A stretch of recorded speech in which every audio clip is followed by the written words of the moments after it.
Welcome to the Point Taken podcast by Trimble. We're here today with Brad Keselowski. Brad, how you doing today? Terrific. Thanks for having me. All right. Well, we've got some rapid fire questions for you. We're going to throw at you, see how you do. I like speed. All right. Let's go. All right. We'll see it. We'll see how it goes. All right. First one is, what is one thing you can't live without during race weekend? Okay. I'm going to have a peculiar answer for this, but I love the floss. I'm a flosser. Okay. That's the only thing that bothers me when I travel is if I can't floss.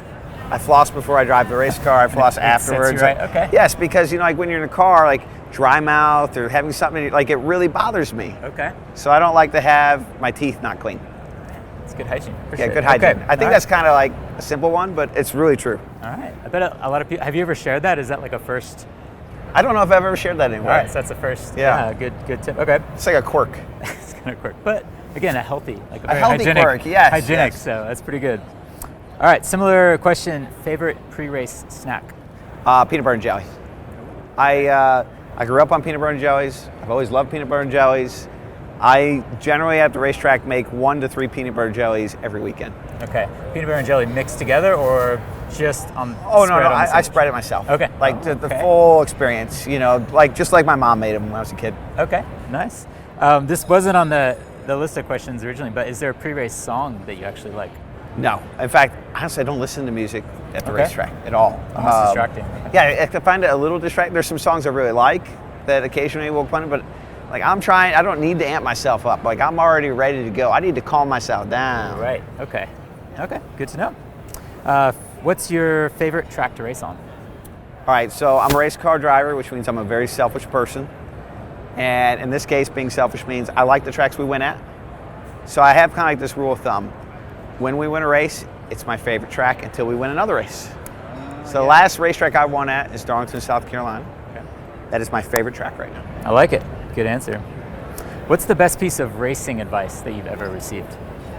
I've gotten a lot of racing advice, most of it unsolicited over the years, but some of it solicited. The best single piece of advice I got was from my dad many moons ago. I was kind of a late bloomer. I didn't really grow into my height or my body until I was late teens, early 20s. And because of that, I was an easy target, would you say, right? Okay. Skinny, short kind of kid. And flossing all the time. Yeah, I was not going to be a football player, not any of those things, although I wanted to be, right? I had the fight to be it, but physically that wasn't happening. Okay. And my dad said something to me really early in my career. And this is more racing advice than business advice. And he basically said, when you get in the race car, everybody's the same. You're all the same size. Nothing matters. It's the greatest equalizer in the world. And it's really about, what you got up here and what you got in here. Okay. And that clicked with me I was probably in my teens, mid to late teens. And I carry that with me to this day. Okay. And so you kind of actively will think about that maybe as you're absolutely. When I'm in a race and things are challenging, maybe we're winning, maybe we're not, wherever we're running, and you're you have that moment where things are just, maybe it's a long race, but whatever challenge there is, I think about that, yes. Okay. And somewhat similar question, what's the best business advice that you've ever received? All right, best business advice. I didn't personally receive this, but it's my favorite piece of business advice. Okay. And it's from Charlie Munger. Okay. You might know Charlie Munger from Berkshire Hathaway, who unfortunately passed away just a few years ago, but he has this whole speech that he gives on the power of incentives. Okay. If you want to understand how a team behaves, look at their incentives, and more often than not, it will explain it better than anything else you do. So get your incentives right, and you'll get your team going the right way.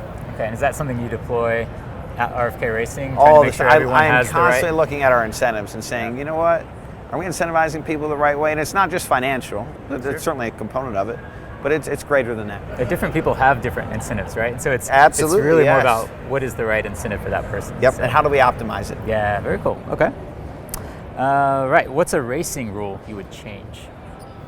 There's a lot of them. Any racing rule that could be changed that would benefit me, I'm a fan of. Okay.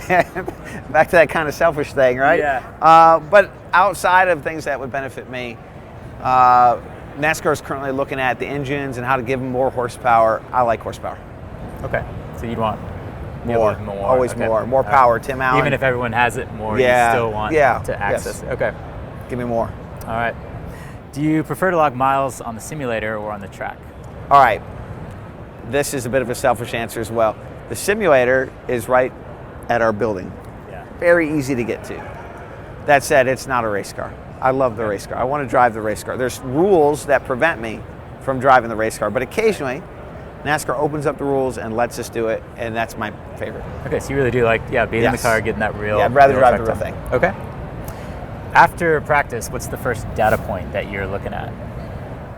After practice, we have a feed that NASCAR provides us that records every lap that we've ran, even in practice. It also does the race too, and shows exactly how I drove the car, how much I turned the wheel, how much I pushed the gas pedal, how much I pushed the brake pedal, and I'll pull that feed up and I'll generally compare it to one of my teammates or any competitor that we think was pretty fast. So I'll ask my team, like, all right, practice is over, who do we think was really good?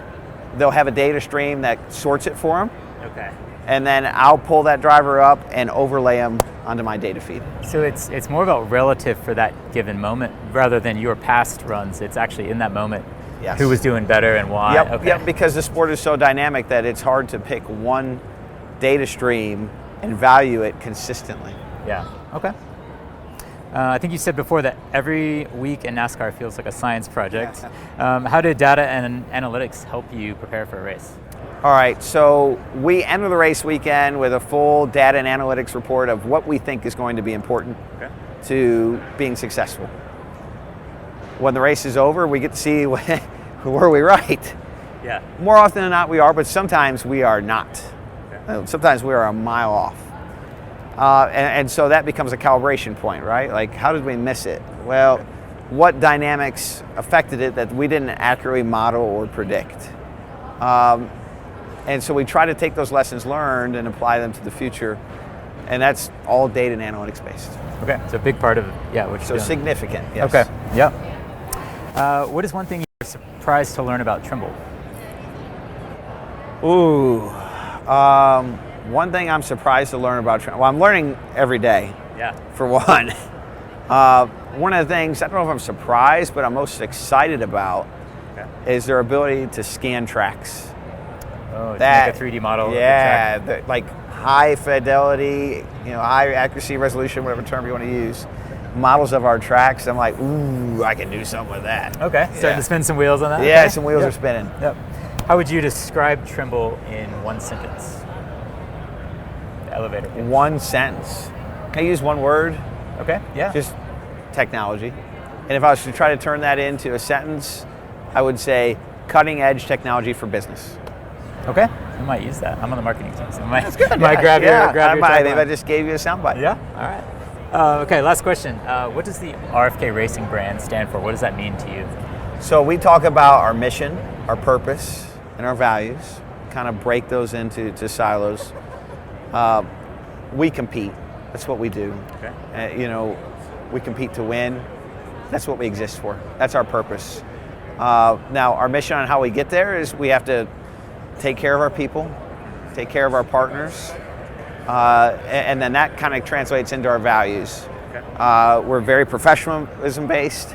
Teamwork's a core value for us. Innovation is a key value for us. Okay. And then being relentless in pursuit of all three of those.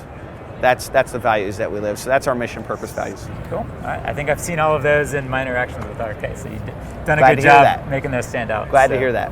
Well, thanks, Brad, for coming on the podcast. You're welcome. Enjoy the rest of your time at Dimensions. Thank you. And yeah. Terrific show, and Best this of luck. car looks great here. Yeah, it was a great. Maybe I'm a little biased, but I love it. Yeah. Cool. Well, thanks, Brad. That was awesome. Glad to be here. Thank you.